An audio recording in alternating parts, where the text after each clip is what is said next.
irmãos? Quem está feliz de estar com Jesus esta noite? Amém.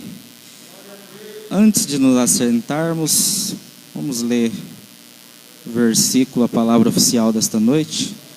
Eu queria, se for possível, colocar no telão 2 Crônicas, capítulo de número 26, verso de número 5. 2 Crônicas, capítulo de número 26, verso de número 5. Glória a Deus. Agradeço a Deus pela oportunidade. Agradeço a Deus pela vida do pastor, por nos ter convidado para estar aqui esta noite. Mas vamos à palavra do Senhor. Amém? Todos a encontraram nas suas Bíblias? Que hoje a gente vai ler bastante versículo. Amém? A palavra do Senhor diz assim. Vou pedir que todos repitam comigo no 3, tá? Todo mundo vamos ler esse versículo. 1, 2, 3. Ele buscou a Deus enquanto Zacarias instruiu no temor de Deus, vivia e enquanto Deus. No final, após a vírgula, todo mundo repita comigo, a partir de Deus ali. 1, 2, 3. Deus o fez prosperar. Mais uma vez. Deus o fez prosperar. Amém? Amém. Pode tomar seus assentos. Glória a Jesus. Que maravilha, né, irmãos? Falando sobre prosperidades, bênçãos que o Senhor tem para nós, né? Eu fico maravilhado. Eu, o pastor Emerson, já temos uma amizade de longa data, desde que ele veio para a cidade de Santa Mariana, pregar o Evangelho, trazer a palavra do Senhor. E eu fico maravilhado de ver isso aqui. As bênçãos do Senhor, igual o pastor disse aqui, os dízimos e ofertas, a importância que tem. E a gente ser grato a Deus por Ele nos dar tudo. E a gente só tem que dar uma parte a Deus, que é os 10%. Olha o que 10% de Deus propicia para nós hoje. Olha que maravilha. Estamos aqui hoje, brevemente isso aqui não vai caber de pessoas, né? É maravilhoso, hoje você tem um lugar para você congregar, você tem um ventilador, você tem um ar-condicionado, você tem um microfone, você tem um instrumento, tudo consequência da bênção de Deus. Amém? Hoje quero falar para vocês sobre a bênção de Deus sobre as nossas vidas. No decorrer da nossa caminhada, quando buscamos a Deus, automaticamente as bênçãos do Senhor são derramadas através das nossas vidas. Mas também temos que saber no decorrer dessa caminhada como usufruir e como devemos manter esta bênção sobre as nossas posses. Porque tudo aquilo que Deus prometeu para mim, tudo aquilo que Deus prometeu para você, Ele vai cumprir sobre as nossas vidas. Mas sabemos que eu e você temos que ter uma estrutura para suportar aquilo que Deus nos propiciou. Talvez você está aqui hoje, talvez você tenha 2 anos de crente, 3 anos de crente, 10 anos de crente. Mas ainda você olha lá fora, vê pessoas sendo abençoadas na sua frente e não entende o porquê daquilo. Mas sabemos que há tempo para tudo nesta terra que Deus nos deu. E sabemos que Deus está nos preparando para receber a bênção dele. Existem na Bíblia vários textos, vários versículos de homens grandiosos que foram usados por Deus. Um deles, José, teve que passar por tudo o que passou para depois reinar. Então não se preocupe. Não seja ansioso, porque a ansiedade traz algo, um incômodo na nossa vida. A ansiedade às vezes nos machuca, aquela vontade de querer algo antes da hora. Mas Deus sabe o momento, o minuto e a hora. O significado de milagre é reação instantânea do poder de Deus. O milagre ele não vem antes, ele não vem depois, ele vem no momento que Deus o envia. Amém? 2 Crônicas capítulo 26, verso de número 1. Eu quero falar um pouco esta noite sobre a vida do rei Uzias. O rei Uzias foi um dos reis que mais reinaram na Bíblia. Se eu não me engano, se eu não me falho, é entre ele e Manassés. Algumas versões da Bíblia falam que ele reinou 52 anos, e outra versão fala que ele reinou 55 anos, mas a diferença é pouca.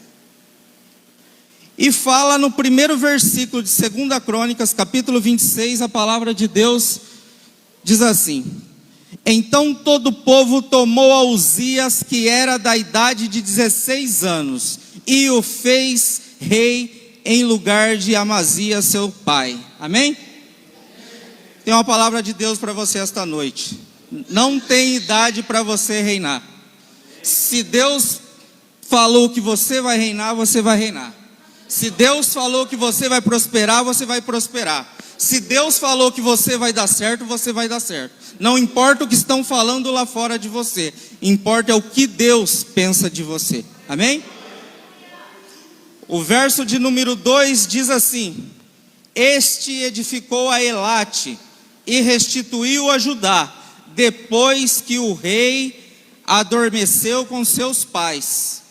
Verso de número 3: era Uzias da idade de 16 anos quando começou a reinar, e 55 anos quando reinou em Jerusalém. E era o nome da sua mãe Jecolias de Jerusalém. Verso de número 4: e fez o que era reto aos olhos do Senhor, conforme tudo o que fizera Amazias seu pai. Amém? Fez tudo o que era reto aos olhos do Senhor. A partir do momento que eu busco a Deus, que eu faço o que é reto perante aos olhos do Senhor, a tua bênção automaticamente é derramada sobre mim e sobre você. No verso 5 que lemos inicialmente, diz assim, no final: nos dias que ele buscou. A última frase do versículo 5 diz: e nos dias que buscou o Senhor, Deus o fez prosperar. Amém? Aí eu quero ver algumas, quais as atitudes que me levam a buscar a Deus. Porque se eu busco algo, eu estou procurando algo. Se eu busco algo de Deus, é porque eu tenho fé. Eu creio que Ele pode me ajudar, que Ele pode me encaminhar no caminho certo, que Ele pode intervir sobre a minha situação. Quem busca algo, acredita que vai encontrar. Então isso é uma das atitudes de buscar a Deus. Outra atitude de quem busca a Deus reconhece a sua soberania. Deus é soberano. Se você está buscando a Ele, você entende que Ele é maior do que você. Amém? Outra atitude de quem busca a Deus é quem deseja, você se submete a fazer a vontade dEle. A partir do momento que você se entrega e busca ao Senhor, não é mais por você, não é os seus passos, não é suas caminhadas mais de vida, e sim a vontade que Ele tem sobre a sua vida. E quando buscamos a Deus, quem busca a Deus tem que estar aberto a novos propósitos de Deus. Talvez você e eu almejamos algo para a nossa vida. Estudamos, se formamos na escola, trabalhamos, mas chega um momento da nossa vida que entregamos a nossa vida para Deus, tudo muda. Talvez tudo aquilo que eu sonhei não é os planos que Deus tem para mim e tem para você. Mas se você se submete a buscar a Deus, você tem que se submeter às vontades de Deus sobre a sua vida. Amém? E o texto fala que Uzias, nos dias que ele começou a buscar a Deus, no final do versículo diz que Deus o fez prosperar. Às vezes entendemos que prosperidade é somente dinheiro.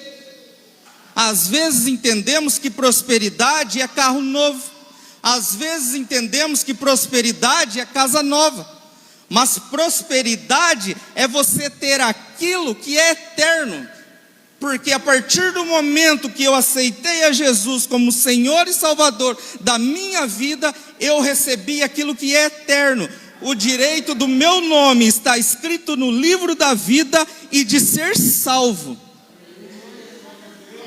Às vezes intitulamos prosperidade só em coisas materiais, mas esquecemos das coisas espirituais, esquecemos das coisas do reino de Deus. Prosperidade maior é ter Deus na sua vida. Não adianta eu ter carro, não adianta eu ter casa, não adianta eu ter dinheiro na conta. Isso é maravilhoso. Deus vai nos propiciar isso na nossa vida. Amém. E vamos usufruir de tudo isso. Quem crê, diga amém. Amém. Mas não podemos deixar isso como primeiro plano na nossa vida. O reino de Deus, aquilo que Deus preparou para nós, que é perfeito, que é eterno, não podemos deixar de ser de segundo plano. Isto é primeiro plano daquele que crê em Deus.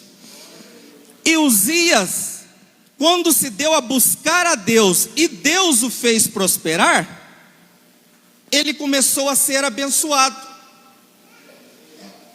Quando Deus quer me abençoar, existem umas características que apresenta o texto. Quando Deus quer me abençoar, o que acontece na minha vida? Você já parou para pensar nessa situação? Quando Deus quer te abençoar, quais pontos, quais coisas acontecem em minha vida?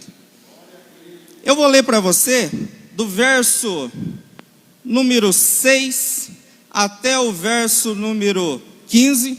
Eu não vou explicar o versículo, só vou revelar as características de quando Deus quer abençoar a sua vida. No final, quando eu citar a característica, se você quer receber, levanta a sua mão e diga amém. Tá bom? Então vamos lá. Quando Uzias buscou a Deus e Deus o fez prosperar, no verso 6, eu vou ler na minha Bíblia, mas para ser um pouco mais rápido. Porque saiu e guerreou.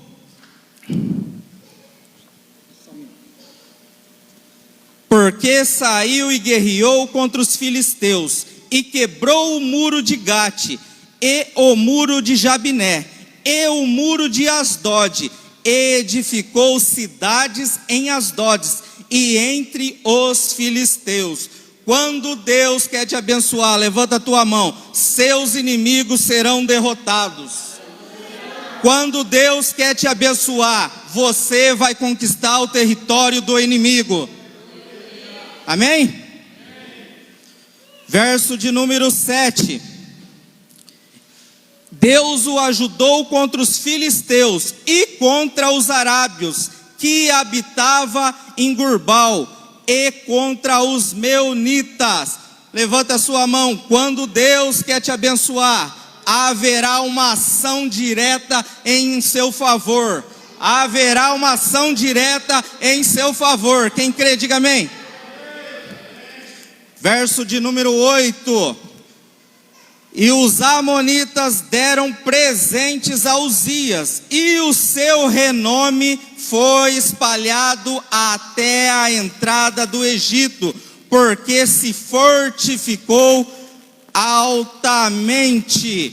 Quando Deus quer te abençoar, você terá um nome de respeito.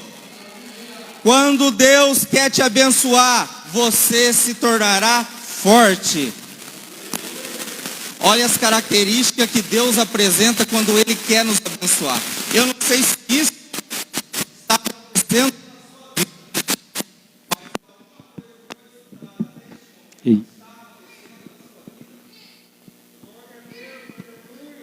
Deus tem grande bênção para você. Amém?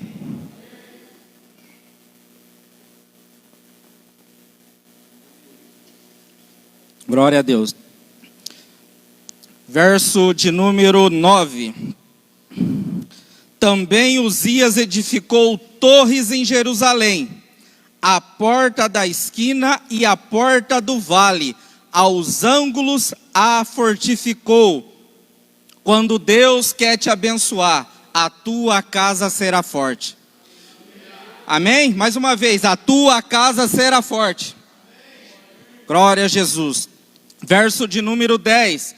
Também edificou torres no deserto e cavou muitos poços, porque tinha muito gado, tanto nos vales como nas campinas, lavradores e vinhateiros, nos montes e nos campos férteis, porque era amigo da agricultura.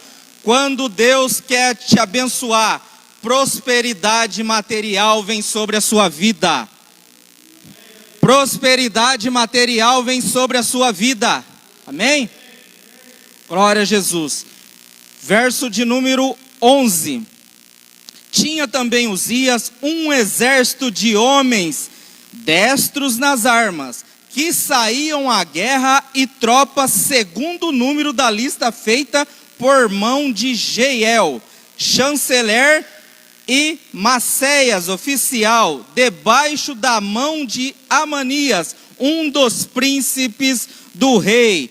Quando Deus quer te abençoar, Deus coloca uma multidão ao teu favor. Deus coloca uma multidão ao teu favor. Eu não sei quem está contra você lá fora, eu não sei o que estão falando de você, mas existe um povo lá fora que ora, que luta, que jejua por você. Amém? Glória a Jesus. Verso 12 diz: todo o número dos chefes dos pais varões valentes era de 12.600 homens. E debaixo de sua, verso 13, e debaixo da sua ordem havia um exército de guerreiros de 307.500 homens, que faziam a guerra com força belicosa, para ajudar o rei contra os inimigos. E preparou-lhes Uzias para todo o exército escudos, lanças, capacetes, couraças, arcos e até fundas, para atirar pedras. Quando Deus quer te abençoar, Ele consegue estratégias, Ele te dá estratégias para vencer a tua luta e a tua guerra. Amém? Quando Deus quer te abençoar, Ele te reveste de armaduras, Ele te dá ferramentas para você combater o teu inimigo. Amém? Glória a Jesus.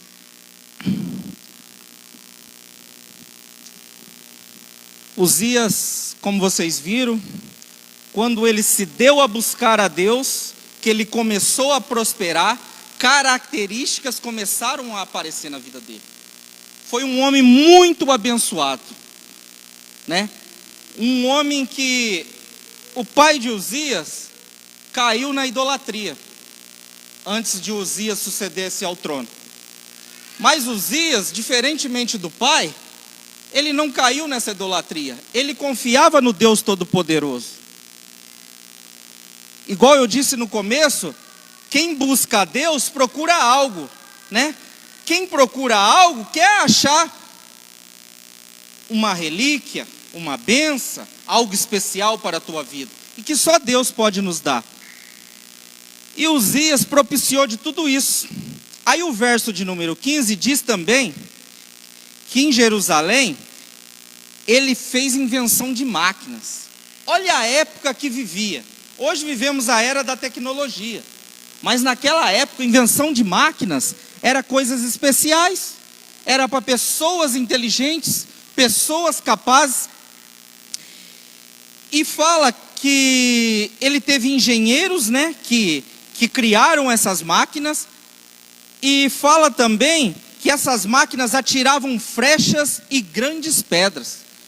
Imagina que invenção para aquela época. Imagina. Hoje a gente vê celular, televisão. Hoje estamos no YouTube, pastor? É YouTube, né? Naquela época, isso aqui era fichinha. Isso aqui não era nada. Então, Deus deu uma capacidade para um homem que buscou a Ele no seu reinado. Olha as especiarias, olha as coisas que Deus propiciou a este homem. E quando Deus quer nos abençoar, a gente recebe ajudas extraordinárias. Às vezes recebemos ajuda daquelas pessoas que a gente menos imagina. Deus trabalha, né, com coisas que não passam na nossa cabeça. Pessoas que talvez você nunca viu na vida. Eu conto um testemunho que eu tô aguardando uma resposta da parte de Deus numa situação na minha vida, e essa resposta não chega. Mas uma pessoa parou a minha mãe no trabalho dela, essa pessoa não me conhece, não tem intimidade comigo, e a resposta que eu preciso, essa pessoa falou com a minha mãe, que era para me falar. Dá para entender o trabalhar de Deus? A nossa mente é muito pequena, né, para entender tudo isso. Mas é Deus, é a forma que Ele trabalha na nossa vida. E fala que a fama de Uzias foi para muito longe.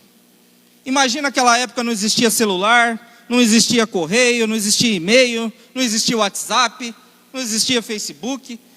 Como que a tua fama se espalha tanto assim? Tem que ser algo extraordinário para estar acontecendo na sua vida. Quando Deus quer te abençoar, coisas extraordinárias vão acontecer na minha e na sua vida. Não precisa o Facebook ficar sabendo, não precisa o WhatsApp ficar sabendo, não precisa o Instagram ficar sabendo, mas aqueles que convivem com você, eles vão saber que o Deus Todo-Poderoso derramou a vida sobre você e sobre a minha vida, amém? Aleluia. A bênção de Deus, ela é maravilhosa na nossa vida. Só que há momentos da nossa vida que somos tão abençoados, igual o pastor disse, ele já viu tantas pessoas passar por aqui e já viu tantas pessoas sair. Encontrei o pastor na padaria, a gente estava conversando um pouco, falando sobre a igreja, né? Onde eu congrego, onde ele congrega, e a gente falando sobre a pandemia. Depois da pandemia, muitas pessoas se afastaram. Mas aqueles que já queriam se afastar, achou essa brecha e já não voltou. Aquela política do fica em casa, não vai cultuar, vocês estão vendo nas redes sociais aí. Tá assim, ó, querendo o carnaval voltar. Agora não tem Covid. Fevereiro não tem Covid. Há uma luta espiritual por trás disso. O governo federal já disse que não vai abrir mão para carnaval. Mas temos nossos governadores, temos nossos prefeitos. Às vezes, antigamente a gente falava, cristão não se intromete na política. Então, tudo que há errado que está acontecendo, você é crente, firme em Jesus Cristo, você concorda? Porque a partir do momento que você se cala, você concorda?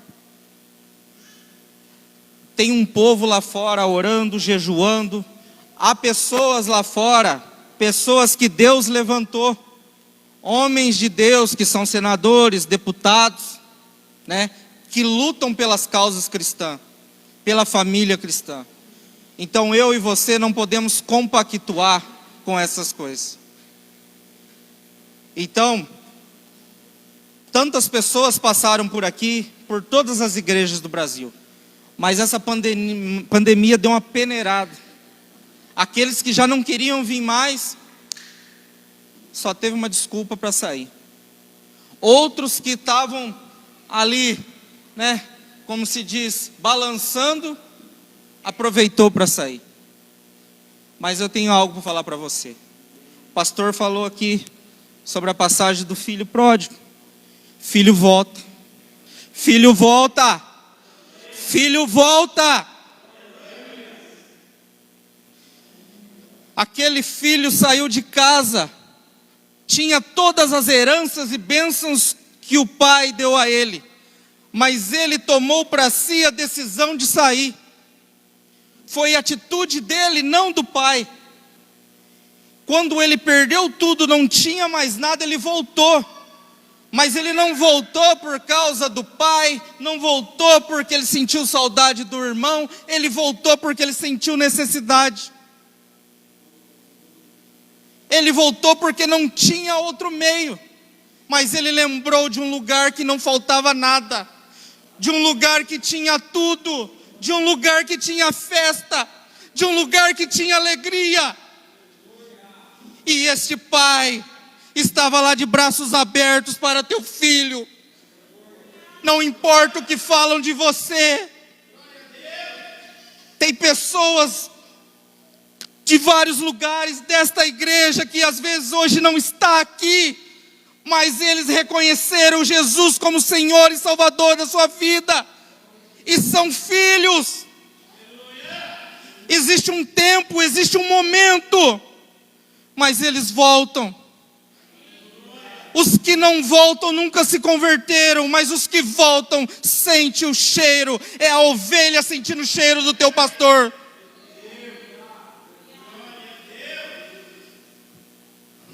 Aleluia. Oh Jesus. Verso de número 16.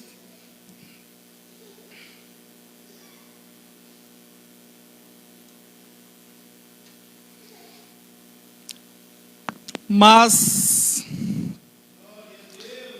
havendo-se já fortificado, exaltou-se o coração, até se corromper e transgredir contra o Senhor, seu Deus. Quero citar um ponto de quando Deus abençoa o homem e o homem joga fora. Deus te dá tudo, mas somos nós que jogamos fora. Pode haver momentos, igual eu disse aqui, há filhos que foram muito abençoados em todas as casas de Deus no Brasil, no mundo, nesta casa. Mas, por um momento de descuido, por um momento de bobeira, jogou fora aquilo que Deus deu. Vocês que estão aqui esta noite, eu não sei o que Deus está propiciando na vida de cada um, mas saiba entender o tamanho do que é aquilo que Deus dá em suas mãos. Uzias, talvez você falar, mas Deus sabia que Uzias não era capaz de usufruir todas essas bênçãos. Se Deus deu a Uzias é porque ele era capaz, mas foi ele que desperdiçou. Exaltou-se o coração, até se corromper. Deus odeia quem se exalta. Quando exalta o coração, faz Deus lembrar do diabo, faz Deus lembrar de Satanás, que almejou o trono de Deus. Deus enoja do soberbo. Toma cuidado com aquilo que Deus te dá. É pessoas sendo muito abençoadas, mas esquecendo a casa de Deus. Deus te deu carro, te deu casa, te deu dinheiro na conta, te deu trabalho, te deu restauração de casamento, te deu uma linda família, te deu filhos. Aí eu começo a ficar em casa, culto online. Hoje eu não vou não. O sol está muito quente. Ah, o pastor me chamou, pastor, hoje não dá. Cuidado. A soberba começa desse modo.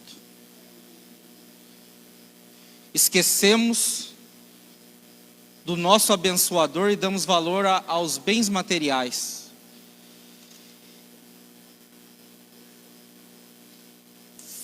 Porque fala em Provérbios 16:18, a soberba precede a ruína, e a altivez do espírito precede a queda. Saiba ser grato àquilo que o Senhor proporcionou. Saiba ser grato àquilo que Jesus fez por mim e por você na cruz do Calvário. Porque o Senhor está às portas. Talvez há pessoas que estão brincando. Talvez você fale, filho, igual eu disse, filho volta. Mas o filho sabe o momento de voltar. Mas tem pessoas que batem no peito e tem a soberba de dizer assim, uma hora eu volto, uma hora eu passo lá. E essa hora vai passando, essa hora vai chegando. Quando ele cair na real, ele vai entender. Eu nunca estive na casa do Pai. Eu nunca estive na mesa. Eu nunca reconheci Jesus como Senhor e Salvador da minha vida. Então há uma grande diferença. Certa feita, eu fui dar uma palavra, fui convidado para ir numa igreja, e eu falei que todo filho, mesmo que está desviado, ele é salvo, porque ele é filho. Um irmão levantou, ele falou assim, não é bacana, né, no culto, alguém se levantar e questionar na hora da pregação, né? Mas aconteceu. Mas Deus deu sabedoria aquela hora, eu fiquei pasmo. Ele falou assim, mas então a pessoa pode pecar, e ela está salva? Eu falei, não entendeu. Não entendeu. Porque hoje vivemos um momento, pregamos a graça de Deus, mas as pessoas entendem que, eu estou na graça, então, eu posso pecar, eu vou lá, me arrependo, e eu estou salvo. Mas eu tenho que entender que quando eu erro, porque eu e você somos falhos, eu não vou persistir no mesmo erro em toda hora e todo momento. Mas eu também não posso condenar uma pessoa que está desviada, porque se realmente eu não sou Deus, nem eu, nem o pastor, mas Deus sabe o que passa no teu coração. Deus sabe se ela é filho e se realmente ela volta. Mas as pessoas estão usando a graça como desculpa, fazendo da graça desgraça. Lá em Cornélio, começamos a falar explicitamente sobre a graça, porque antigamente a graça ela sempre foi pregada, mas antigamente o que acontecia? Ela ficava um pouco oculta, porque existia um dogma, uma religião que não queria perder os seus membros. Por exemplo, havia um período que era se pregado que quando eu não dizimo, se eu não dizimasse na casa do Senhor, eu estava condenado sobre maldição. Já me ensinaram isso. Mas sabemos que o dízimo e a oferta, se é gratidão, é voluntário. Quando aquela viúva foi lá, deu o que ela tinha, ela deu tudo, ela deu de coração. Porque se eu venho depositar meu dízimo e minha oferta, tem que pagar uma conta amanhã. Pastor, posso falar com o senhor depois do culto? Vai faltar. Meu irmão, não faz. Porque já está aqui, a dúvida já está aqui. Dizimamos na casa do Senhor porque somos gratos por tudo aquilo que nos deu. Mas foi pregado um medo para nós. Deixamos de pregar o amor de Cristo e começamos a falar do inferno. Porque víamos muito, se você não se converter, você vai para o inferno. Deus vai te pegar, hein? Deus vai quebrar o vaso, hein? Mas que Deus é esse castigador? Sabemos que quando afastamos da presença de Deus, a tua proteção se afasta de nós. Mas Deus não é menino que um dia você está no inferno e no outro dia você está no céu. Verdade, irmãos. É verdade. Só que agora, existem momentos e existem épocas que a palavra de Deus, ela vai se dispersando de modos diferentes. Vivemos numa geração diferente. Lógico, pessoas se converteram naquela época, mas era para aquela época. Entendeu? Mas eu não posso deixar de pregar um Jesus que ama, porque eu e você somos falhos. Eu e você nunca conseguimos amar igual Jesus nos amou. O nosso amor é falho. A nossa salvação não depende de nós, porque se ela dependesse de nós, ninguém era salvo. Quem nos mantém salvo todos os dias é Cristo Jesus. Por isso o preço foi pagado. Por isso o sacrifício foi feito, porque eu e você não suportaria. Mas o homem decidiu ter a sua justiça própria. O filho pródigo, ele quis ter sua justiça própria. Eu posso, eu devo, eu quero. Adão e Eva teve a sua justiça própria. Tinha tudo que era maravilhoso para eles viver, mas eles foram mexer onde não podia mexer. Então, meus irmãos, vamos tomar cuidado com aquilo que Deus nos dá, aquilo que Deus nos abençoa. Uzias foi um rei muito ajudado por Deus nos dias que buscou a Deus, mas teu final não foi bacana. Para terminar, verso 16 fala que ele transgrediu contra o Senhor seu Deus, porque entrou no templo do Senhor para queimar incenso, no altar do incenso. Uzias era rei, mas a soberba tomou tão o coração dele, que ele se achou digno de queimar incenso. Algo que não competia a ele. Mas está cheio de reis querendo fazer função de sacerdote. E está cheio de sacerdote querendo fazer função de rei. Se Deus te levantou para ser rei, você vai ser rei. Se Deus levantou você para ser sacerdote, você vai ser sacerdote. Não faça aquilo que não compete a ti, que Deus não te designou. Verso 17. Porém o sacerdote Azarias entrou após ele, e com ele 80 sacerdotes do Senhor, varões valentes. 18. E resistiram ao rei Uzias, e lhe disseram: a ti não compete, Uzias, queimar incenso perante ao Senhor, mas os sacerdotes, filhos de Arão, que são consagrados para queimar incenso, sai do santuário, porque transgrediste, e não será isso para a honra tua, da parte do Senhor teu Deus. 19. Então Uzias se indignou. Olha a pessoa que transgride, que está no pecado, está fora do caminho do Senhor, ainda Deus levanta alguém para avisá-la, e ela não quer escutar. Olha o que a soberba faz no coração do homem. Indignado, ele pôs contra o sacerdote, a lepra se saiu à testa. Amém? Fique de pé, em nome de Jesus.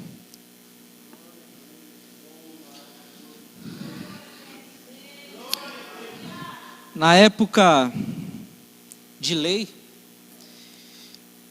a gente sabe que a lei ela pune. A lei ela não te traz benefício nenhum. Se você passar 200 por hora em frente a um posto policial, você será multado, certo? Você está transgredindo a lei. Mas se você passar 80, você não vai ganhar nada. A lei ela te condena e ela te mata. A lei traz um peso, ela traz uma condenação sobre a sua cabeça. Mas Jesus, o alto preço que foi pagado a favor de nós, faz tirar essa condenação. Porque você pode, qualquer um te condenar, mas você vai olhar para ele e dizer, foi pago. Foi pago.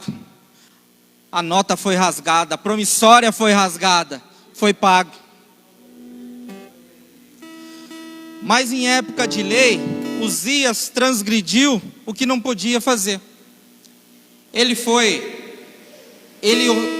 Como se diz, ele recebeu a consequência do ato dele.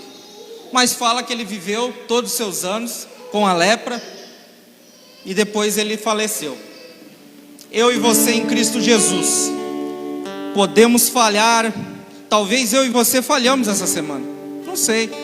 Talvez eu briguei, talvez eu julguei, talvez eu falei algo de alguém sem querer, talvez eu não fui legal com a minha esposa, com meu esposo, talvez eu falhei. Mas sabemos que hoje há o arrependimento, que a partir do teu arrependimento, pelo preço que foi pago a favor de mim e de você, você está limpo. Aleluia a Deus. Não deixe as tuas falhas e os teus erros carregar um peso na tua mente, no teu coração. Você é filho, você não pode andar com aquela carga, com aquele fardo pesado porque você errou. Deus é maravilhoso em nossas vidas. E não é a nossa falha que vai nos mostrar quem é, e sim o nosso arrependimento genuíno vai mostrar que cremos num Deus amoroso, um Deus bondoso, um Deus de paz, um Deus de vitória.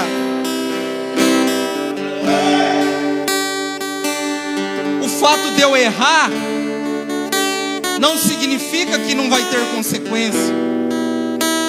A lei da semeadura, tudo aquilo que eu semear eu vou colher. Se eu roubar, se eu matar, se eu ferir, vai ter a consequência natural, humana. Mas em Cristo Jesus, a partir do teu arrependimento genuíno no teu coração, vai haver vitória. Ninguém te condena. Não carregue este peso com você pela sua vida, porque Cristo te salvou, Cristo te libertou, Cristo te deu vitória. Glória a Jesus, aplauda Jesus.